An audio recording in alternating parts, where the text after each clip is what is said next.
ক্ষমতাটা দেখাচ্ছে, এই ক্ষমতাটা যদি আসল জায়গায় দেখাতেন তাহলে আজকে আপনার বাড়িরও মা বোনরা সমস্যায় পড়তো না।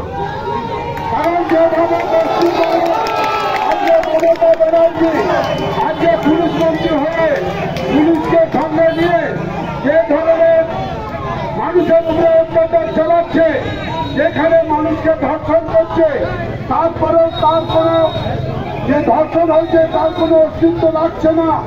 আপনাদের এবং আমরা একজন ধর্ষণকারী সহায়তা করে আপনাদেরকে বলবো আপনারা শান্তি শৃঙ্খলা বজায় রাখুন।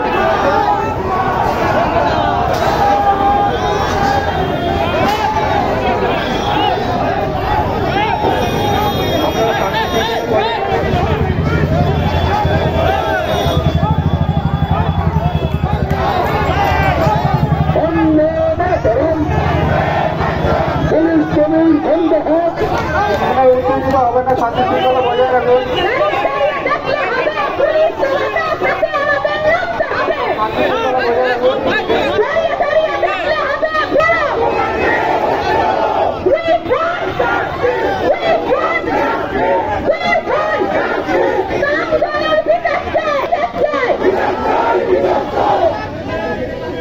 শান্তি শৃঙ্খলা বজায় রাখুন, আপনারা উত্তেজিত হবেন না, শান্তি শৃঙ্খলা বজায় রাখুন।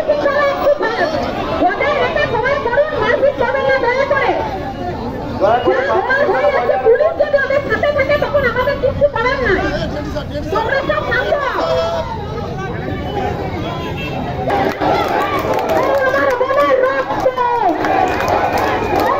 তোমার রক্ত, আমার বোনের রক্ত। অপদার্থ মুখ্যমন্ত্রী তোমায় জানাই ধিক্কার। আমাদের এই রাজ্যের আন্দোলনে জলে জলে চোখ দিন। এই দুর্নীতির বিরুদ্ধে বিজেপি লড়বে।